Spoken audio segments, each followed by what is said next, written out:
Bueno, Carlos, recién compartíamos un poco con nuestra audiencia este tridente de abogados que ha contratado Cristina Fernández de Kirchner. Por lo que tengo Ujú. entendido, un español, un brasileño y un argentino son quienes integran esta cúpula de abogados que la defenderán ante las Naciones Unidas, la Organización de las Naciones Unidas en este caso, porque defienden la inocencia de ella y cuestionan la condena que inhabilita de por vida a ejercer cargos públicos a la expresidenta, ¿no? Bueno, hay una serie de cuestiones, ¿no? Primero, las irregularidades de la causa vialidad, creo que en su momento la hemos hablado acá en este momento, quién es el encargado, partiendo de la base de que el encargado de la administración pública es el jefe de gabinete, y no hay un jefe de gabinete condenado, en este caso podrían ser Sergio Massa o eh, Alberto Fernández, etcétera, sino que directamente lo que hace es saltearse e ir O a la Axel Kicillof. responsabilidad. No, porque no fue jefe de gabinete, sino que el jefe de gabinete es según la Constitución, el encargado Pero de la no, administración. pero Alberto fue de Cristina, no Sí, recuerdo. sí, sí, en Ah. los primeros meses de 2008. Después, ¿quién quedaba? Aquellos que, porque ellos aducen que en esa época, después de Alberto Fernández en 2008, fue Sergio Massa. Ah. Sí, en el año 2009. Pero ellos, ¿sí? ¿Quiénes son? La figura de jefe de gabinete, que es el encargado de la administración pública o responsable de la administración pública, no fueron condenados, sino que fueron convocados en condición de testigos, y quien es condenada es la presidenta, ¿no? En ese caso parece, la verdad, que bastante extraño. Bien. Y Alberto Fernández, Sergio Massa, ujú, Aníbal Fernández, Juan Manuel Abal Medina o Jorge Capitanich fueron todos sus claro. jefes de gabinete. Mira, ahí Exactamente. están todos. Alberto lo fue poquito tiempo, pues después viene la crisis con el cambio con el campo y termina con la renuncia después de eso. Que le dijo Alberto Fernández, anda para adelante nomás con las retenciones móviles así como están, le hizo caso, le gustó, y bueno, todo el tema que después se terminó pasando en esos años, ¿no? Pero bueno, obviamente que esto tiene que ver con que la Corte Suprema de Justicia, como veníamos escuchando recién a los abogados que se van a encargar de esta presentación, ya dio por cerrado el tema, pero evidentemente la Argentina, ¿no? Al ser un país que, obviamente que al ser un país que ha dejado, ¿sí? O ha aplicado esta doctrina de la soberanía no absoluta, sino que cede, sí, podremos decir una parte de su soberanía, pero al sistema internacional, ¿no? Al acoplarse a diferentes instrumentos de derechos, instrumentos internacionales de derechos humanos, y obviamente a ser parte de la organización de las Naciones Unidas. Evidentemente hay instancias donde se puede recurrir, en este caso ante la ONU, para que debata la condena, y que evidentemente el objetivo tiene que ver con la idea de terminar con con la proscripción, ¿no? En este caso con la proscripción y la inhabilitación de por vida. De por vida, recordemos, condena a prisión domiciliaria 6 años y proscripción de por vida, ¿no? Ahí hay unas cuestiones también que se han tratado, que diferentes especialistas sostienen, de la incongruencia de la pena, una pena de 6 años y una inhabilitación de por vida. La verdad es que, y es lo que dice en la carta de hoy de Cristina, dice, bueno, en realidad la pena principal es la proscripción, o el objetivo final es la proscripción de por vida, y la accesoria es la condena a 6 años, ¿no? También hay una crítica, también la queja va a tener que ver con las condiciones de detención de Cristina Kirchner, ¿no? Esto de que es la única presa con prisión domiciliaria que tiene una serie de restricciones, por ejemplo, para recibir visitas, restricciones incluso para moverse dentro de su departamento, restricciones en cuanto al uso de la tobillera, ¿sí? Siendo una de las caras más reconocidas y que siempre se ha mostrado de derecho, siendo una de las caras más conocidas de la República Argentina. Todo este tipo de cuestiones que obviamente, dice Cristina, tienen como objetivo apagar la voluntad popular y quebrar la voluntad de Cristina. En uno de los pasajes de la carta dice: todas y cada una de las arbitrariedades cometidas contra mí tienen un solo objetivo, proscribirme de la vida política. La proscripción perpetua es en realidad la pena principal. La privación de la libertad por 6 años es solo la accesoria. Quieren impedir que una parte del pueblo argentino pueda volver a elegir libremente el proyecto que representa sus esperanzas. Y esto teniendo en cuenta también lo que pasó, ¿no? Recordemos lo que sucedió el año pasado, ¿no? Debate en el Senado sobre la posibilidad de que haya 2 nuevos miembros en la Corte Suprema, como por ejemplo la entrada a la Corte Suprema de Ariel Lijo y de García Mansilla, que en su momento, algo que denunció la senadora Anabel Fernández Sagasti, ¿no?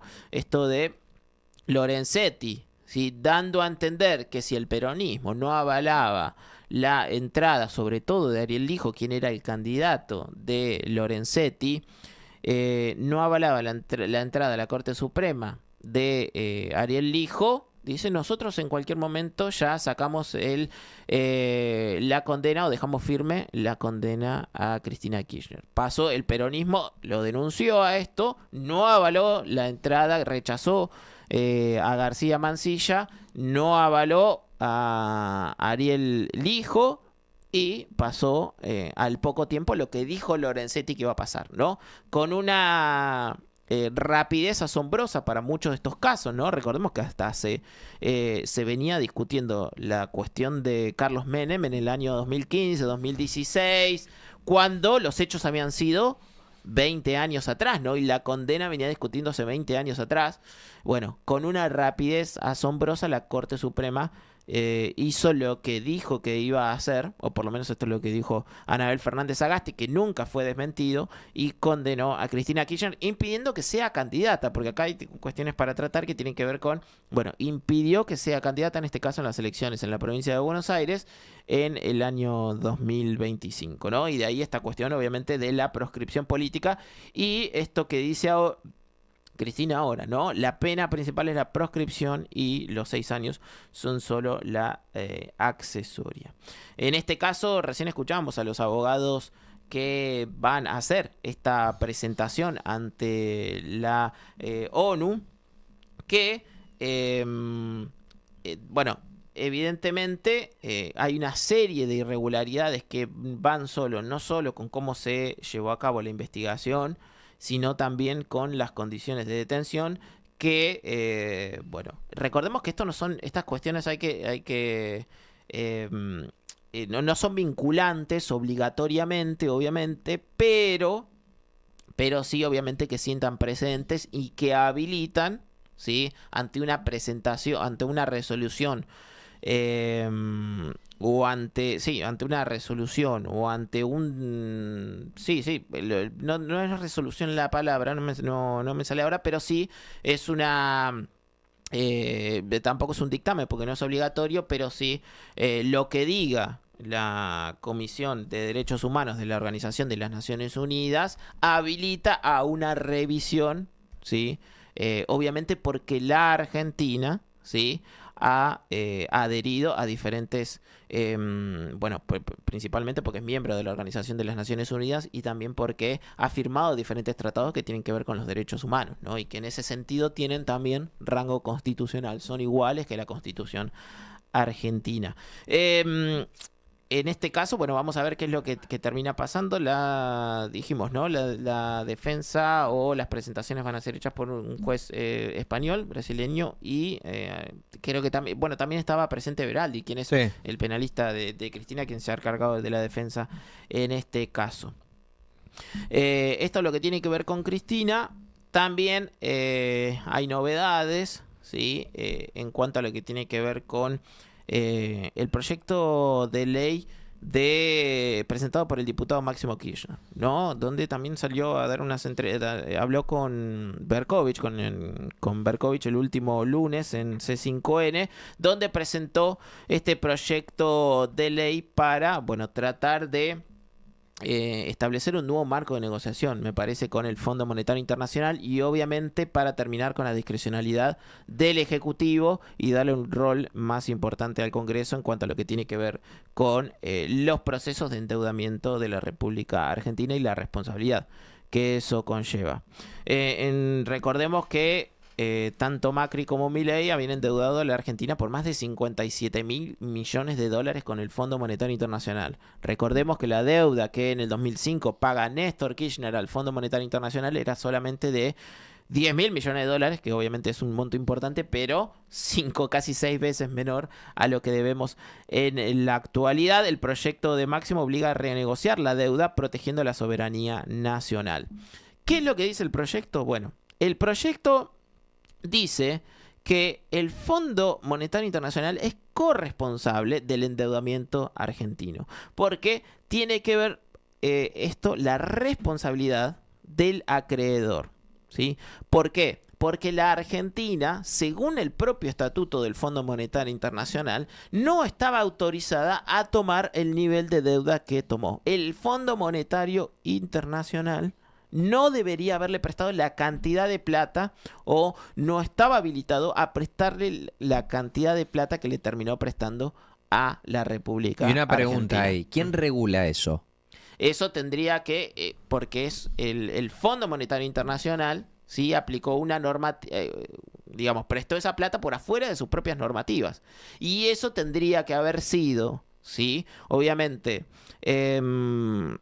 regulado por el Congreso, tendría que haber pasado por el Congreso Nacional, pero tanto Macri como Milei encontraron diferentes artilugios para para que evidentemente eso no termine pasando, Bien, ¿no? y por fuera del Fondo Monetario Internacional y sus condiciones, ¿alguien por arriba del Fondo Monetario Internacional puede llegar a regular ese porcentaje o ver que se cumplimente lo que era ese? No, porque en este caso es un acuerdo entre el Fondo Monetario Internacional y la República Argentina. No hay un organismo, digamos, que... superior. Claro. Claro, o Sí, sea, estamos es decir, hablando- como que uno vaya al banco y el banco te preste más de lo que podría o lo que le figura en el sistema. Claro, si va, Es algo así. O sea, claro, que si no- va al banco y yo le pido 5 millones de dólares siendo docente, y trabajador en una radio, y me los presta y después me quiere cobrar, yo le digo, che, para sumarle mobiliario de exterior y ahora. me hará mobiliario exterior. Claro, Está. no, tampoco. O sea, Eh, no le quitemos mérito, ¿no? Pero, y por fuera de eso, de lo que es ese dinero prestado, digo, la cuestión de la capacidad de la Argentina para devolver eso, ¿no? También la deuda que puede llegar a tomar. Hay índices que regulan también eso, no tan solo lo que te puedes prestar, sino también la capacidad de devolución que vos tenés. Claro, totalmente. Lo que es, de hecho, bueno, tenemos el caso de los diferentes préstamos que se le otorgaron a estos funcionarios jóvenes libertarios y estos créditos Claro. hipotecarios que estaban muy por arriba. Claro, la Muy- capacidad mu- de devolución. Claro. Exactamente, de la capacidad de devolución, y que obviamente hubo una denuncia por esto, ¿no? El proyecto de ley se basa en el principio de corresponsabilidad de los acreedores, que es esta doctrina que sostiene que la responsabilidad por el fracaso o crisis de un endeudamiento no recae exclusivamente sobre el deudor, sino que es compartida con el acreedor, en especial cuando este último incumple sus propias normas técnicas y otorga fondos con motivaciones políticas o ignora normas de prudencia financiera, ¿no? En este caso, parece bastante razonable que darle 44.000 millones de dólares y en un acuerdo que había sido firmado de 54. Recordemos que cuando asume Alberto Fernández dice, no, bueno, no tomemos el resto. Que recién con la asunción de Javier Milei vuelve a renovarse ese endeudamiento con el Fondo Monetario Internacional. En este caso, bueno, ¿no? La deuda o el principio de corresponsabilidad de los acreedores sucede en el ámbito de la deuda soberana y diferentes organismos. Se aplica el vínculo entre estados u organismos multilaterales y países prestatarios, argumentando que si el prestamista pasa por alto desvíos institucionales o reglamentarios, asume la culpa del resultado ruinoso. En este caso, tiene que ver también con esto que te venía diciendo, ¿no? Que este préstamo con el Fondo Monetario Internacional tendría que haberse tratado, ¿sí? Por el Congreso Nacional, y que el macrismo no lo hizo, ¿no? En este caso también, y que a esto al Fondo Monetario Internacional no le importó, y lo mismo terminó otorgando ese préstamo. También, no solo eso, sino que estamos hablando también de una cuestión de proporcionalidad, porque se otorgó más del doble de lo permitido, ¿sí? También, el estatuto del Fondo Monetario Internacional, ¿sí?, prohíbe, ¿sí?, que la plata de los préstamos, ¿sí?, vayan a financiar la fuga de capitales, que fue lo que sucedió entre el año 2018 y el año 2019. De hecho, esto fue reconocido por el propio Mauricio Macri, quien en una entrevista dijo nosotros tuvimos que pedir el préstamo al Fondo Monetario Internacional porque había bancos que por el riesgo Cuca querían irse de la Argentina. Y lo que hizo él es, bueno, darle los dólares necesarios y endeudarnos a nosotros para garantizarle a los bancos la salida que supuestamente había por el riesgo Cuca. Dicho sea de paso que esto es totalmente falso. Macri venía de ganar las elecciones. Sino que lo que vieron lo que terminaron viendo estos diferentes fondos, Golondrina, fondos buitres, etcétera, que en realidad el ritmo de endeudamiento que venía sosteniendo Macri con acreedores privados, no con el Fondo Internacional todavía, era totalmente insostenible. No, recordemos, abril de 2018, Cristina venía de perder las elecciones por muy poco en la provincia de Buenos Aires, Macri había ganado a nivel nacional, ¿no? Una alianza bastante más firme que incluso la que ahora tiene Javier Milei, pero igual, ¿sí? Las cosas se fue al tacho en el año 2018. Entonces, La Plata... ¿Sí? No solo eso, sino que este proyecto sostiene que la plata del préstamo del Fondo Monetario Internacional no está ni en escuelas, ni en hospitales, ni en viviendas, sino que, como reconoció el propio Mauricio Macri, quien anda dándose vueltas visitando el Mundial, donde hay algunos medios de comunicación que le hacen notitas totalmente de color, que muestran un día en la vida de Mauricio Macri, los medios o la prensa del corazón que se preocupa más por quién es la nueva novia de Mauricio Macri, todo ese tipo de cuestiones en un lavamiento de cara totalmente asombroso, porque encima Mauricio Macri no deja de ser una de las figuras con peor imagen en toda la República Argentina, ¿no? En este caso, La Plata se fugó y se la llevaron los vivos de siempre. El proyecto exige también que toda negociación con los organismos financieros internacionales debe tener aprobación del Congreso. Y que a partir de ahora, ¿sí? Esto redundaría en que a partir de ahora Milei no podrá tomar más deuda unilateralmente ni por DNU, que fue lo que terminó haciendo, aunque después recordemos que el debate sobre el DNU en el Fondo Monetario, el DNU que se dictó el año pasado, en cuanto al endeudamiento con el Fondo Monetario Internacional, terminó siendo aprobado por el Congreso, ¿no? O no logrando los 2/3 necesarios para que esto, digamos, tenga que pasar por el fondo, por el Congreso. No, en este caso el proyecto obviamente dice: el préstamo fue político para garantizarle a estos fondos extranjeros la salida, ¿sí? En dólares, la fuga de capitales, no redundó en un beneficio para la República Argentina, no se vio la plata en escuelas, no se vio la plata en obras, ¿sí? Este fue un préstamo político de Donald Trump y del Fondo Monetario Internacional, requiere una solución política. En este caso, obviamente, que apunta a la renegociación de los plazos, la renegociación de la tasa de interés con la que se cobra para hacer el préstamo pagable y que no se pague o que no se paguen los intereses como venimos haciendo ahora con el sudor y la sangre de los argentinos. Perfecto, ahí está entonces de la mano de Carlos Murúa la columna política para el entendimiento de todo este tipo de cuestiones, Nos vamos así de esta forma directamente a lo que es alguna información también a nivel nacional, en el ámbito nacional, que tiene que ver justamente con el portal de Noticias Argentinas para llevarles a ustedes información de la mano, como decíamos, del ámbito nacional, ¿no?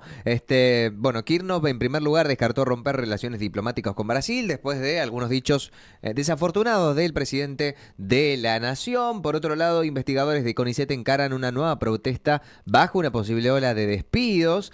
El gobierno vuelve al mercado, enfrenta vencimientos por 8.5 billones y busca captar aún más dólares. Y hay una candidatura de Macri que restaría votos a Milei y complicaría su reelección, Esto empieza a plantearse el escenario también de cara a lo que se viene en el 2027, como decíamos, en donde se van a elegir un montón de otras cuestiones, pero ya se polariza con el gobierno de Axel Kicillof en la provincia de Buenos Aires, ¿no? Dos modelos absolutamente distintos, y en este caso, por un lado la Libertad avanza, por el otro el PRO en el medio, y ya en la vereda contraria podríamos decir que Fuerza Patria de la mano de Axel Kicillof, ¿no? Es un poco lo que se vivencia para este 2027. Ahora, ¿para quién juega Macri, no? Seguramente para el gobierno nacional, digo, ¿no? Pero me parece que el gobierno ya tiene que empezar a darle lugar en las mesas de debate al PRO, ¿no? Me parece en la última entrevista con Berkovich, Máximo Kirchner, creo que, o por lo menos lo que uno pudo entender, dejó la puerta abierta, ¿no? A lo que fue un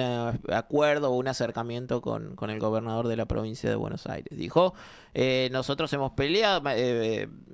Axel fue ministro de Economía de Cristina en la época donde se combatió los fondos buitres, ¿no? Esto de la campaña que se había llevado a cabo entre los años 2013, 2014 y 2015, financiada por los fondos buitres, para lograr lo que finalmente terminó pasando, ¿no? El repago por parte de Mauricio Macri de los 16.000 millones de dólares que pedían los fondos buitres, con la connivencia, en este caso, de la justicia de los Estados Unidos, ¿no? Y esta evidentemente política que se llevó a cabo totalmente, que es en el año 2016, ¿no? Algunos de los primeros debates que se llevaron a cabo en el Congreso, ¿no? La aprobación del pago íntegro de lo que pedían los fondos buitres, estos 16.000 millones de dólares, cuando en realidad el resto de los acreedores habían tenido una quita muy importante y terminaron accediendo a esa quita, ¿no? Máximo dijo, pareciera, ¿sí? O por lo menos dijo, yo entendería, dijo Máximo, que no hay diferencias programáticas entre Axel Kicillof y lo que sería el cristinismo, etcétera, ¿no? Que por ahí las diferencias corresponden a otro, pueden llegar a corresponder a otro tipo de cuestiones, ¿sí?